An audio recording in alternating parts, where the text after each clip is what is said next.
Bienvenidas y bienvenidos todos. Les damos las gracias por estar aquí en este espacio hoy, en la Semana de la Agilidad. Eh, Hace 21 años se firmó el Manifiesto Ágil de Software y por eso es que estamos festejando esta semana, que arranca desde hoy, 11 de febrero, y va hasta el jueves 17. Y lo hacemos de dos formas. La primera es dando a conocer la agilidad, que por eso se han creado estos espacios totalmente libres, gratuitos, que queremos compartir el conocimiento. Y como tal, celebrando, obviamente, celebramos todo ese camino que hemos recorrido hasta acá, porque es que 21 años son 21 años.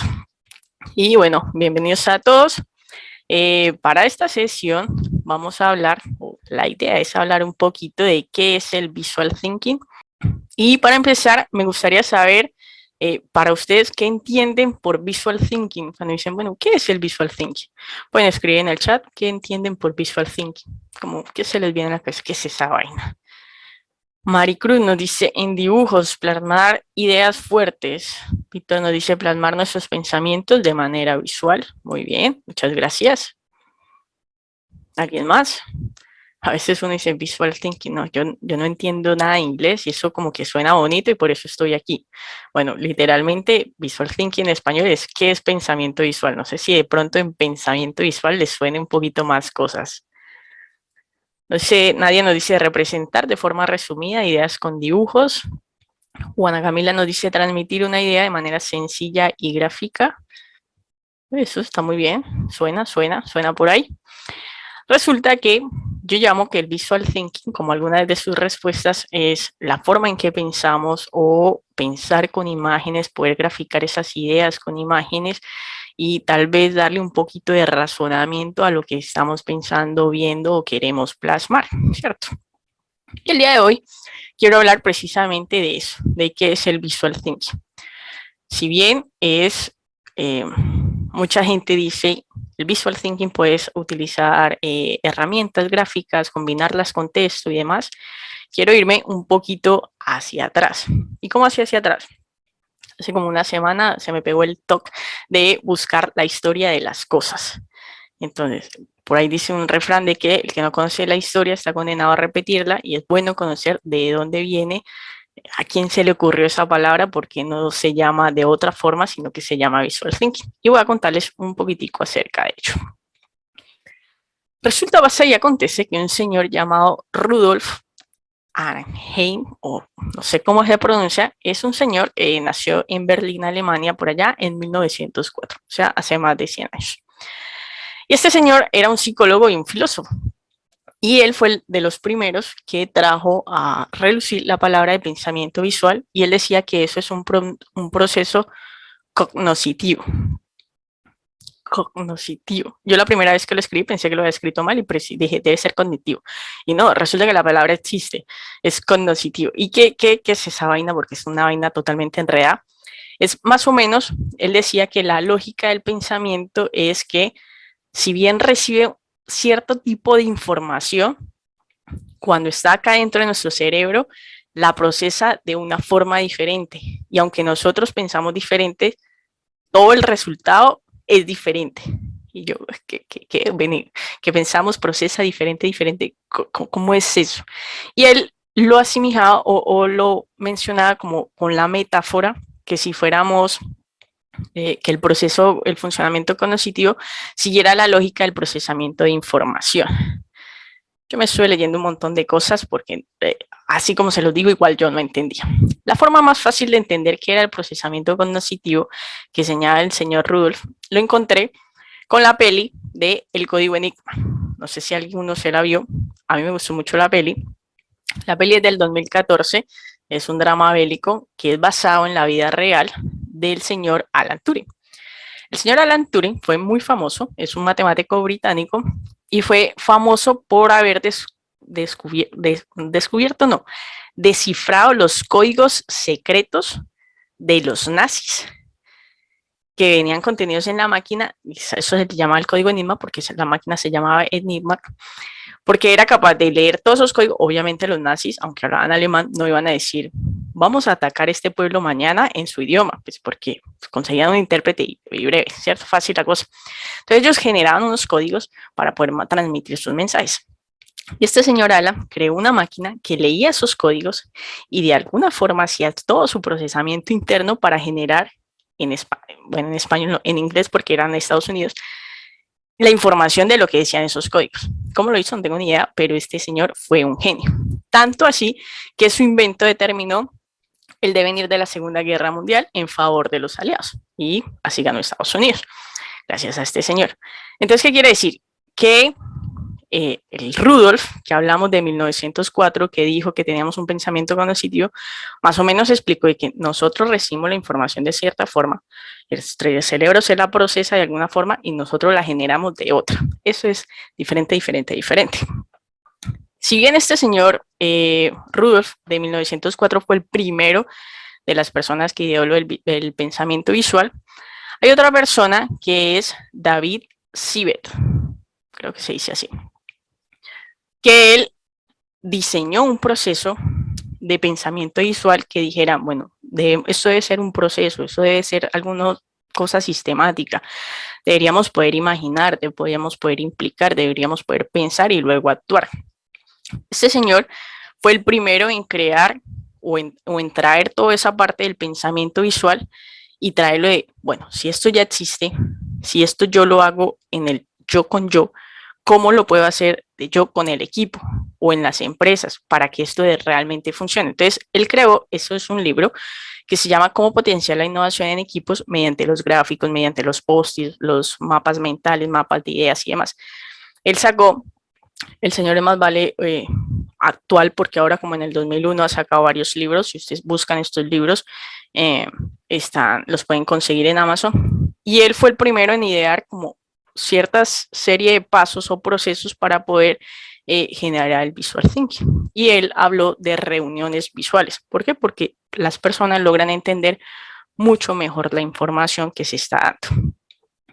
Y aunque él dio algo muy importante, a mí me gusta la teoría que dijo otro señor, que también es actualizado, que es Dan Rowan. Dan Rowan es el escritor del libro Tu mundo en una servilleta. Muy buen libro. Y él viene a hablar de que el visual thinking puede realmente ser un proceso práctico. Entonces, si bien este otro señor ya hablaba de procesos, este vino a ordenarlo más. Y lo ordenó en 4 elementos o 4 pasos, que es mirar, ver, imaginar y mostrar. ¿Cómo se explican estos pasos? Entonces él dijo, lo más fácil es imaginándonos que estamos jugando póker. Entonces yo dije, en mi vida he jugado póker, ¿cómo entiendo esta vaina? Entonces otro artículo explicaba jugando cartas, que no necesariamente es póker. Y lo explicaba así. Resulta que nosotros miramos cuando estamos jugando, ¿no? Entonces miramos a la persona y la persona reparte las cartas. Ta, ta, ta, ta, ta, ta, ta, ta. Y uno está mirando, no a profundidad, solo mira.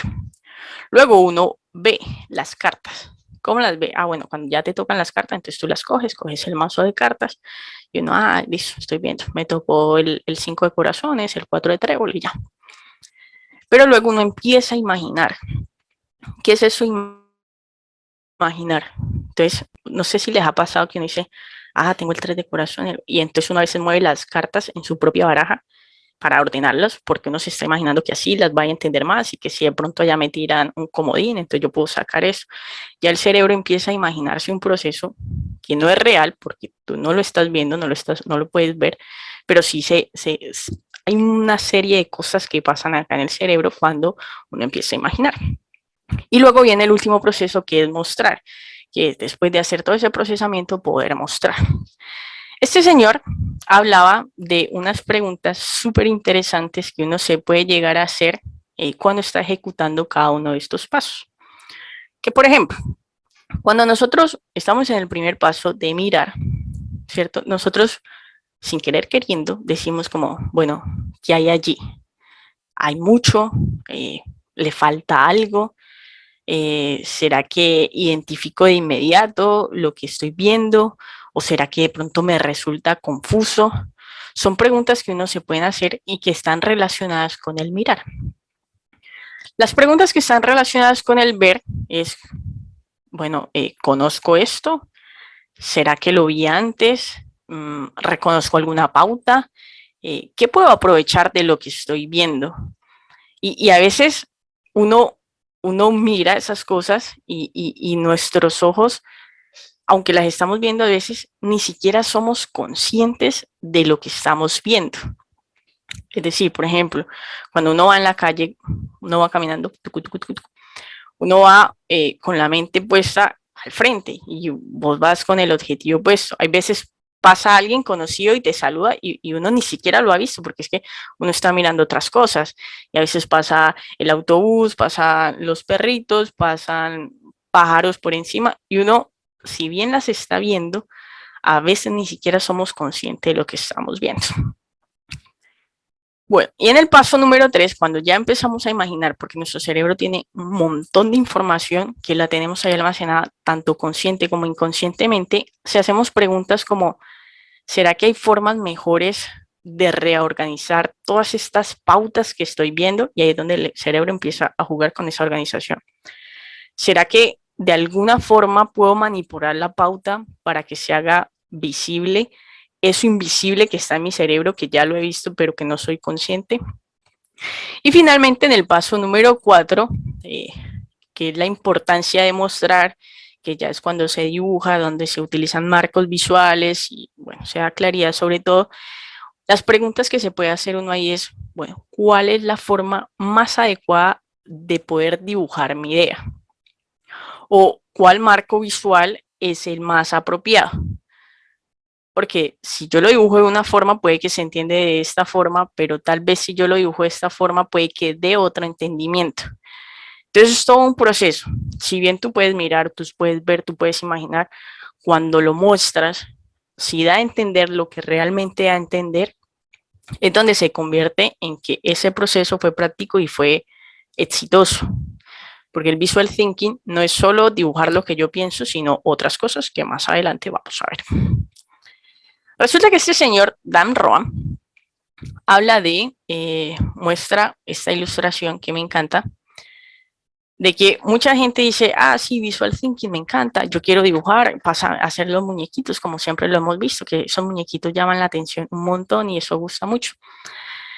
Y a veces llegamos al punto de, ay, pero es que yo no sé dibujar.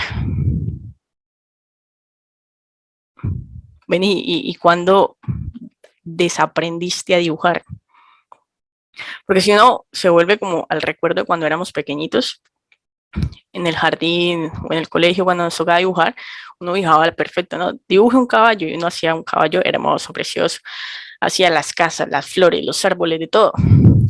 Entonces, ¿en qué momento empezaron a decirnos que lo estábamos haciendo mal o en qué momento nosotros mismos empezamos de que nosotros estamos dibujando más? Ah, es que resulta, pasa y acontece que nosotros empezamos a condicionarnos por el talento artístico. Entonces, si yo voy a dibujar un caballo, yo quiero que me quede exactamente como un caballo. ¿Y quién dijo que para dibujar hay que hacer eso? Ya es otra clase de dibujo, eso ya son pintores, ilustradores, gente que sabe demasiado. Pero dígame quién de aquí no sabe dibujar un muñequito de estos. Una bolita, unos palitos, una flechita. Yo creería que todos podemos hacer eso. Y resulta que todos, si podemos hacer muñequitos, o sea, podemos hacer estos monigotes, podemos empezar a utilizar las herramientas de pensamiento visual, que eso es muy importante. Ahora, resulta que, si bien lo escribí en el post, de pronto alguno no lo vio, este taller no es para hacer esa práctica. Esa práctica yo la hice el año pasado, precisamente en la Semana de la Agilidad del 2001, y esta charla es más, por decirlo así, teórica que práctica. En esa charla, aquí les voy a compartir el link por si lo quieren ver, se los paso por el chat para que luego lo vean. En esa charla es casi como un mini curso que yo hice de poder entender esas herramientas básicas que uno podía utilizar, esos elementos gráficos para poder hacerlo. En esa charla se explican, estas son imágenes tomadas de esa charla, se explican cómo hacer estos ribetes que uno utiliza normalmente para los títulos, se explica cómo hacer las flechas o los conectores cuando uno está hablando, Se explica cómo hacer caras, cómo hacer esas expresiones que son tan importantes a la hora de dibujar cuando uno quiere representar algo puntualmente, o hacer las viñetas, los bullet points, hacer esos separadores, esas divisiones. También vimos algo de títulos, de cómo hacer esas letras que nos queden bonitos, lo que se llama el lettering, cómo hacer contenedores, los banners, los frames. Ahí está súper explicado, se explica paso a paso cómo se hace cada una de estas formas, figuras, y también cómo hacer los personajes. Resulta que hay personas que dicen, no, a mí lo que vos decís es muy bonito y todo, no quiero ver videos, a mí me gusta más practicar, a mí me gusta leer información de gente súper experta y súper reconocida y le gustan los libros. Entonces, para ustedes también hay libros que recomiendo. Un momento. Los libros son buenísimos. Aquí les traigo 9 recomendaciones de libros que están muy buenos. Los que más me gustan, obviamente el primero, el de Dibújalo, Innova, Crea y Comunica de manera visual. Me gusta mucho el de Sketchnoting, que aquí lo tengo. Vamos a ver si se ve. El Sketchnoting, pensamiento visual para ordenar las ideas y fomentar la creatividad. Muy bueno también. Y ahora que estamos todos online, recomiendo totalmente el de Fran Salomón, de Mejor Dilo con Monos. Si quieren pueden buscar. Tiene un canal de YouTube genial que yo sigo, síganla, que ella es buenísima. Mejor Dilo con Monos, de Fran Salomón, totalmente recomendado. Y bueno, hay de libros, hay un montón que te enseñan, te guían de cómo hacerlo. Entonces, si bien en el webinar del año pasado se explica paso a paso de cómo hacerlo, al que le gustan los libros, también se le tiene. Bueno, para seguir, entonces, volviendo al tema de qué es el Visual Thinking, gracias a la amiga Garbiñe de Twitter que me la encontré, explica muy bien de que Visual Thinking lo puedes usar como una herramienta metodológica porque muchos lo utilizan en la enseñanza en los colegios. La puedes usar personalmente para organizar y analizar tus ideas. Está totalmente basada en el pensamiento visual y también usa o tiene técnicas de visualización y es importantísimo. Y si bien esto es claro, me gustó mucho más la información que dan los amigos de México de Visualmente. Si los amigos están viendo esto, les doy gracias por compartirme este contenido. Ellos mismos hablaban de los 4 pasos que hablaba este señor que les mostraba ahora de que el visual thinking o el pensamiento visual se construye de 4 pasos, de ver, observar, interpretar. Nosotros hablábamos de mostrar, ellos hablan de abstraer, porque para poder abstraer lleva al siguiente paso, que es poder crear. Todo esto son las herramientas que usa el visual thinking para poder obtener más o menos el producto final cuando estás creando y ya has hecho todo este procesamiento mental. ¿Y por qué todo eso? Resulta que uno tiene que, para poder hacer visual thinking, uno tiene que saber cómo vemos, porque es súper importante cómo vemos. Y resulta que el ser humano es capaz de reconocer imágenes en apenas 13 milésimas de segundo. Eso lo dice un estudio del MIT. Y nosotros usamos una de 3 neurones para procesar las imágenes. Y eso es basado en lo que nos dice el libro del ojo desnudo.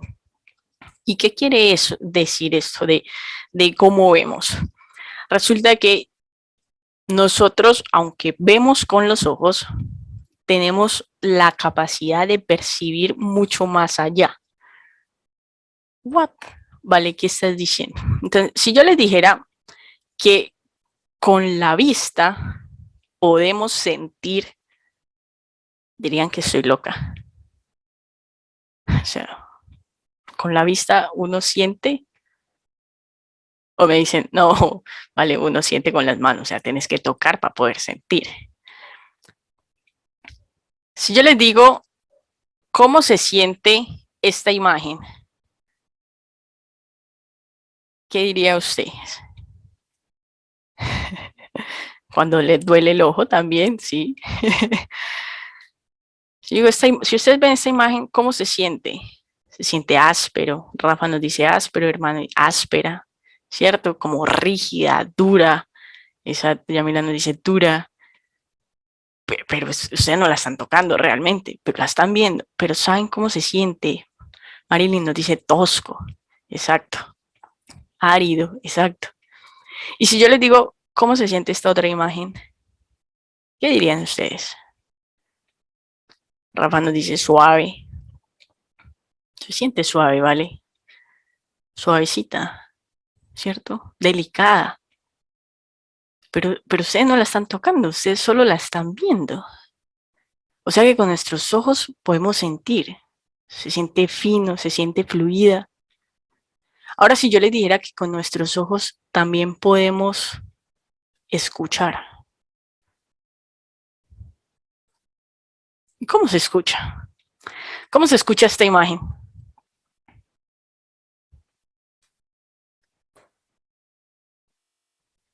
¿La logran escuchar? Es muy buena, ¿cierto? Mira, Mario nos dice estruendoso, y la nos dice como un terremoto, como pa, pa, pa. Y realmente no es que estemos escuchando con nuestros oídos, pero estamos escuchando con nuestros ojos. Es decir, que nosotros vemos con todo el cuerpo.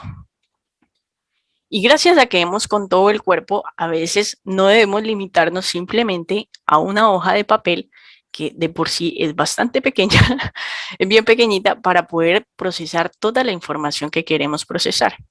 Una imagen que me gusta muchísimo y es extraída de la serie de Homeland, al que se la haya visto sabe más o menos de qué habla. Y esta gente lo que está tratando de hacerle seguimiento a como a un grupo de Al Qaeda, un grupo terrorista y toda la vaina. Y lo que hacen ellos es clasificar la información y no simplemente la clasifican en un papel, en un computador, porque es que hay veces la información en la computadora como que se queda en la computadora. Y hay veces nosotros somos más visuales y todo el procesamiento de información nos entra es por la vista. Entonces ellos hacen una serie de clasificación de la investigación que se estén haciendo, y por ejemplo la clasifican por colores. Si ustedes pueden ver, ahí hay rojos, hay naranjas, amarillos, verdes, azules, morados.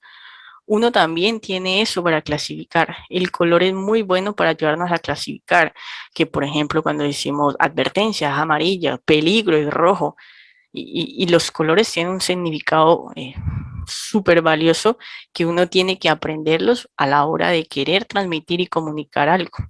¿Por qué? Porque como lo decíamos ahora, ver y mirar es totalmente diferente. No está, lo que pasa es que podemos ver y uno tiene su carro y se le dañó el motor, se le abre el capo y ve y dice, pues se dañó, ¿no? Como que de eso a saber algo más, no sé, porque eso es solo ver. Y está el que observa, cuando ya el mecánico le saca, le mide el aceite, le abre por acá, le mira el agua, los niveles de un poco de cosas ahí, porque son diferentes etapas. Y eso mismo uno tiene que conocerlo para llegar a poder hacer visual thinking, hacer facilitador gráfico, documentador gráfico, hacer sketch notes y demás cosas. A veces muchas personas piensan que simplemente hacer los muñequitos y ya, que si bien los muñequitos ayudan mucho, hay mucho más detrás de, y eso solo lo aprendí investigando eso. Y una de las cosas, como les hablaba ahorita, de importancia es el color. ¿Por qué? Porque uno tiene que marcar lo que realmente importa.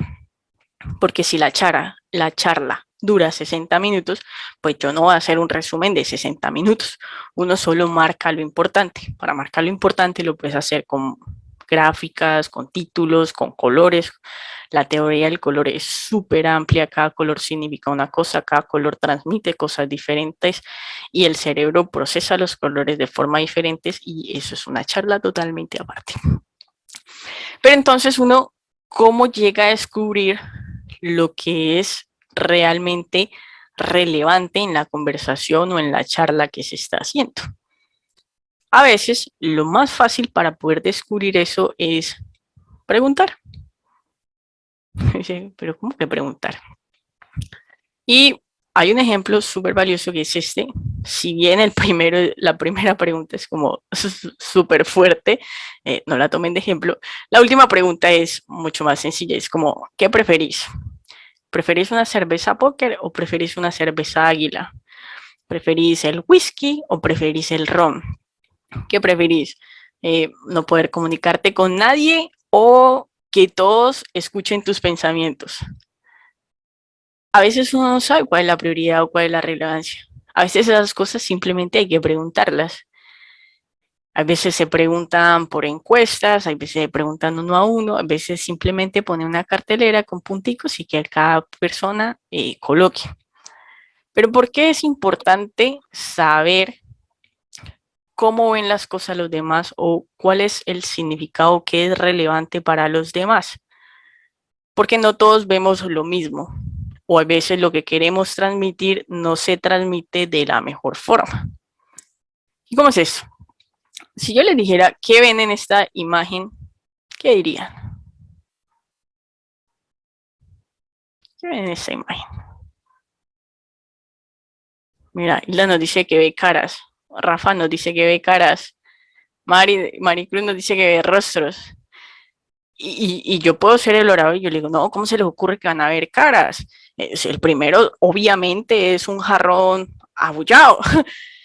Y yo me puedo plantear ahí que eso es un jarrón, eso es un jarrón. Pero muchas personas ven caras, ven rostros. Eso no es una casa en la playa, eso es una cara. Entonces es importante que lo que yo vea también sea lo que las otras personas vean, o en el caso en que yo voy a documentar, es que lo que el expositor esté transmitiendo yo lo vea igual que él, porque a veces tenemos, pues cada quien ve las cosas de diferente forma por sus experiencias en la vida, por lo que le ha pasado o por lo que sea. ¿Y cómo se explica fácilmente eso? Si yo les dibujo, les digo, dibujen un gato. ¿Qué harían? A ver, voy a dejar de compartir pantalla. Solo Maricruz tiene la cámara prendida, pero yo le digo, cojan un post-it, cojan una hoja de papel, un marcador, dibujen un gato. Dibujen un gato que lo vamos a mostrar a pantalla. ¿Cómo dibujarían un gato? Yo también voy a dibujar el gato. Tiki, tiki, tiki, tiki. Un gatico. Utilicen esa hoja reciclable que tienen ahí en el escritorio. ¿Cómo dibujarían el gatico? ¿Cómo es un gato para ustedes? Recuerden, no tienen que saber dibujar, pueden hacerlo con bolitas, con palitos. El que sea pues mega artístico, dibújelo. Tenemos 10 segundos. 9, 8, 7, 6, 5, 4, 3, 2, 1. Tiempo. Vamos, los que tienen la cámara apagada, vamos, denme la oportunidad de conocer sus gatos. A ver, gatos a la cámara. Gaticos, gaticos. Vamos a tomar la foto de los gatos. Foto a la 1, foto a las 2 y foto a la... Ahí Sara está prendiéndolo. Eso, foto a las 3. Tiki. Listo. Veo diferentes gatos, gatos gordos, gatos con cola, gatos a lápiz, gatos a marcador.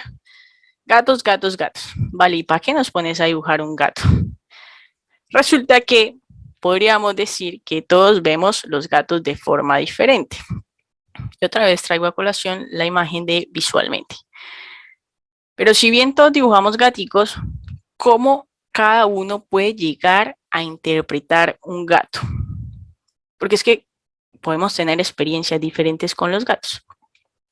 Entonces, resulta que mientras la señora número de la izquierda ama a los gatos y los consiente, les compra collarcitos, juguetes porque los quiere un montón, está el señor de la mitad que dice, un gato es un cazador, en mi casa no van a haber ratas porque los gatos cazan las ratas y me quita todos estos bichos que hay. O está el tercero que dice, un gato, esos gatos los odio, o sea, se paran toda la noche en la terraza, hacen bulla, gritan, patalean, no me dejan dormir. Entonces, si el facilitador está hablando simplemente de gatos y nosotros tomamos nuestro pensamiento de los gatos, tal vez no vamos a ser capaces de transmitir la información como realmente debería ser transmitida. Y ahí es donde el visual thinking te dice que tú tienes que interpretar la información de porque es una parte muy importante del proceso. Y para poder interpretar esa información, a veces es necesario pensar fuera de la caja. ¿Y qué es eso de pensar fuera de la caja? Es, bueno, viendo la caja de otros, por ahí se comienza. ¿Cómo ve esta persona esta información que le estoy dando? ¿Cómo ve esta persona la otra información? porque no todo lo que yo conozco es como todo el mundo piensa. Y dicen, no, pues es que los gatos es un ejemplo muy sencillo, ¿vale? Mira que todos los gatos que dibujamos nosotros son iguales. Otro ejemplo para ilustrar esto es, si yo les digo, piensen o dibújense una imagen mental de cómo sería la foto de un matrimonio. Se acaban de casar la pareja y se le está tomando la foto. Entonces, tal vez nosotros acá en Latinoamérica uno habla como de matrimonio y tal vez se les viene a la cabeza esta imagen, ¿cierto? El esposo, la esposa, el padrino, la madrina, la familia y la foto. Ah, qué lindo. Pero resulta que tal que el orador sea de la India. Tal vez para ellos se le puede venir esa imagen a la mente. No, resulta que estamos tratando con alguien de Japón o de China. Ah, para ellos un matrimonio tal vez sea de esta forma. O tal vez estemos hablando con una cultura religiosa de México y para ellos un matrimonio sea esta imagen. Entonces, si bien nosotros interpretamos la información de una manera, debemos saber a qué público estamos hablándole y cómo ellos están entendiendo la información. Y ahora en la virtualidad, pues muchísimo más porque somos de diferentes culturas y lo que para unas personas significa una cosa, tal vez para otro país inclusive sea una grosería. No sé si les ha pasado. Y entonces es como que mete la pata con las palabras. Es importante conocer el contexto en el que se está transmitiendo la información. Y todo eso aplica en el visual thinking. Un ejemplo muy claro para poder ilustrar la información es sacar cómo dibujaríamos las palabras que queremos transmitir, porque si bien las charlas son habladas, lo que uno finalmente quiere es dejar imágenes, dibujos, porque estas son procesadas mucho más rápido por el cerebro. Y un ejemplo muy fácil es el de la comida rápida. Si uno piensa en comida, ¿cómo dibujaría comida? Ah, bueno, de esta manera. Si yo digo, tiene que tener un sentido de urgencia, tiene que ser rápido, tiene que ser urgente, ¿cómo la dibujaría? Ah, bueno, puedo hacer el otro muñequito, con prisas. Y si yo digo, ah, bueno, y si combino los dos, ¿cómo quedaría la comida rápida? ¡Tarán! Comida rápida. Pero resulta que para poder hacer estos ejercicios, para que yo diga, ¿cómo dibujo comida? Ah, una pizza. ¿Cómo dibujo algo rápido? Ah, un muñequito corriendo. Ah, sale fácil, comida rápida. Pero a la hora de nuestras conversaciones y nuestras charlas, como que nos dan palabras que no sabemos cómo dibujar. Pues para eso, la única forma de aprenderlo es practicando. Hagan cursos, pueden ser presenciales, pueden ser virtuales, pueden ser por YouTube, no tienen que ser pagos, y practiquen palabras de su contexto en general, de si quieren dibujar en su compañía, si quieren dibujar en su vida diaria, ¿cómo diría integración? ¿Cómo se dibuja impacto? ¿Cómo se dibuja acuerdos, reuniones, coordinación, delegación? Que son palabras que serían muy cotidianas en nuestras reuniones, cómo dibujar un acta, cómo dibujar compromisos, y que a veces como que uno diría, ay, ¿cómo se dibuja eso? Bueno, no hay de otra, es practicar. Ahí les pasé el video para que practiquen, hay libros para que practiquen, hay información en YouTube para que practiquen, hay un montón. A veces nos da pereza practicar realmente, pero solo se logra practicando. Y con esas prácticas es que uno puede llegar literalmente a poder mirar, ver, imaginar y mostrar, que es el proceso que se da, que nos dieron todos estos genios que mostré al principio. De eso va el visual, de cómo utilizar diferentes formas de cómo desplegar la información o marcos visuales, cómo utilizar componentes de personas, de flechas, de contenedores, de caras, figuras, letras, para poder llegar a hacer una facilitación, ya sea que lo hagas de forma gráfica para un montón de personas, facilitando una reunión, ya sea que lo hagas como tus propias notas personales, que de pronto lo hagas en forma de mapas visuales. Hay diferentes formas. Muchas formas son para practicar es, bueno, entremos y sigamos cuentas, no digo que sigan la mía, pero si quieren pueden seguirla. Hay cuentas en Instagram, hay cuentas en Pinterest donde te hacen dibujitos sencillos, bolitas, cuadraditos, líneas, nada complicados. Empecemos con lo básico. A veces Queremos empezar a correr y todavía no hemos aprendido a gatear. Bueno, vamos poco a poco. ¿Cómo se dibuja una carita? ¿Cómo dibujo unos ojos? ¿Cómo dibujo unas cejas? Que esté feliz, que esté enojado. ¿Cómo dibujar los contenedores? Donde coloco un título y el título se vea atractivo. ¿Cómo dibujo caras? Y entonces usted me dice, ah, sí, pero muy bonito dibujar caras, pero a la hora de la reunión, ¿quién va a usar esas caras? Porque es que con el gerente no va a presentar una carita de estas, o sea, me echan de la compañía es súper seria. No, hay formas de utilizar todas estas herramientas visuales en nuestras reuniones. Uno de los ejemplos que más doy es, ahora que estamos en la virtualidad, tenemos reuniones, esto es un mural, simplemente feedback. Y hay veces nos preguntan, ¿cómo te pareció la reunión? Ah, sí, bien, buena.